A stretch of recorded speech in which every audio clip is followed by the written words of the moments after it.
Halo teman-teman creator, selamat datang di modul ketiga, Confidence on Cam Public Speaking untuk Creator. Nah, di video ini kita akan bahas sesuatu yang hampir semua creator alami, yaitu grogi dan mental block saat harus tampil di depan kamera. Pernah nggak?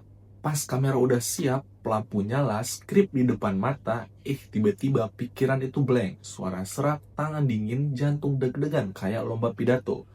Nah, kalau iya, itu tandanya kalian lagi mengalami mental block dan grogi. Dan tenang, kalian nggak sendirian. Bahkan, kreator besar pun pernah di fase itu.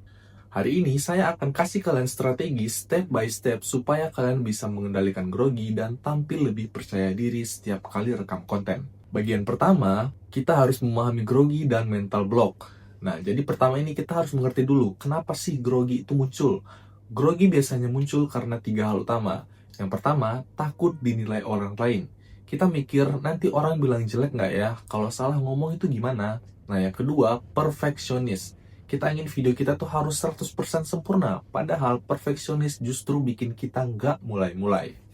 Yang ketiga, itu kurang persiapan. Jujur aja, banyak yang langsung buka kamera tanpa warming up, tanpa latihan. Akhirnya pas ngomong, otak dan mulut itu nggak sinkron. Sementara mental block itu ibarat jalan tol yang ditutup tiba-tiba. Pikiran mau maju tapi ada palang. Nah, itu biasanya karena overthinking, trauma pengalaman jelek sebelumnya, atau rasa minder. Kalau kita ngerti sumber masalahnya, kita bisa lebih gampang cari solusinya. Nah, bagian kedua itu mindset shift mengatasi mental block. Sekarang, mari kita geser mindset. Pertama, ingat bahwa kamera itu bukan musuh kalian. Kamera itu cuma alat. Jangan bayangkan kamera sebagai jutaan orang yang lagi menatap kalian. Tapi bayangkan sebagai sahabat yang selalu mendengar cerita kalian. Yang kedua, fokus pada value bukan pada diri kalian. Orang nggak peduli kalau kalian salah ucap sedikit, orang peduli apakah konten kalian itu bermanfaat buat mereka. Jadi daripada mikir, konten saya jelek, ubah jadi saya mau kasih manfaat. Yang ketiga, terima ketidaksempurnaan. Konten yang natural, ada sedikit jeda, bahkan ada tertawa kecil, itu justru bikin kalian terlihat manusiawi dan relatable. Nah, mindset ini penting, karena sebelum teknik apapun, kalau mindset itu salah, grogi bakal balik lagi. Nah, maaf teman-teman, ternyata saya dari tadi kelupaan untuk pakai mic. Nah, kita masuk ke bagian ketiga, teknik mengatasi grogi sebelum rekaman.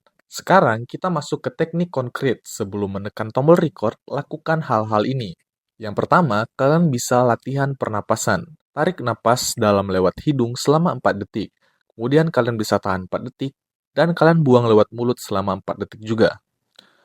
Ulangi ini 5 kali, ini akan menenangkan sistem saraf kalian. Yang kedua, power pose. Berdiri tegap, tangan di pinggang, dagu agak naik. Lakukan ini 2 menit. Ini terbukti dari riset Harvard, bisa ningkatin hormon percaya diri. Yang ketiga, warm up suara. Coba humming atau baca satu paragraf keras-keras dengan artikulasi jelas. Tujuannya, biar suara nggak serak dan lancar pas rekaman.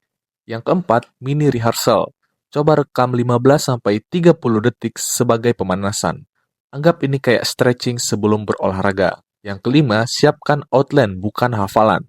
Jangan hafal kata per kata, cukup poin penting. Kalau kalian terlalu hafal, begitu lupa satu kata, otak itu langsung blank.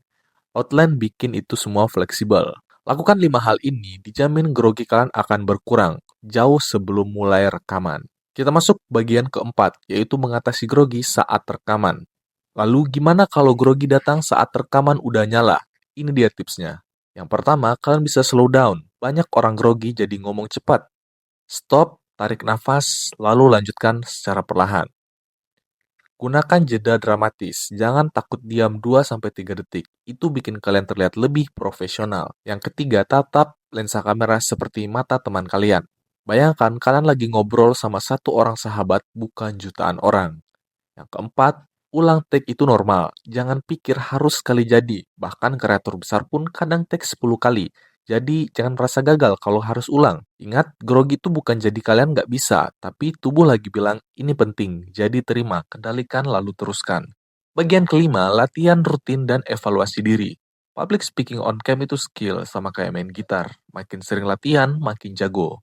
Latihan yang bisa kalian lakukan, yang pertama, daily one milk talk. Setiap hari rekam diri kalian 1 menit, ngomong topik bebas. Nggak usah upload, cukup simpan. Yang kedua, tonton ulang video kalian. Perhatikan ekspresi, intonasi, dan body language. Cari satu hal kecil yang bisa kalian perbaiki tiap hari. Yang ketiga, jangan takut upload video jelek. Ingat, konten pertama kalian nggak harus bagus, yang penting konsisten. Kalau kalian konsisten dalam 1 bulan aja, kalian bakal lihat perkembangan yang sangat signifikan. Jadi, teman-teman kreator, mental block dan grogi itu wajar, tapi bukan alasan buat berhenti. Kalian udah punya mindset baru, teknik praktis, dan latihan rutin untuk mengatasinya. Ingat, kamera bukan musuh kalian, tapi sahabat kalian. Jangan fokus pada takut salah, tapi fokus pada memberi manfaat. Dan jangan tunggu sempurna, mulai aja, ulangi kalau perlu, terus berkembang. Di video berikutnya, kita akan bahas teknik suara, intonasi, tempo, dan artikulasi, biar pesanmu makin mudah dipahami dan bikin audiens itu menjadi betah. Sampai jumpa di materi selanjutnya, dan ayo berani tampil percaya diri di depan kamera.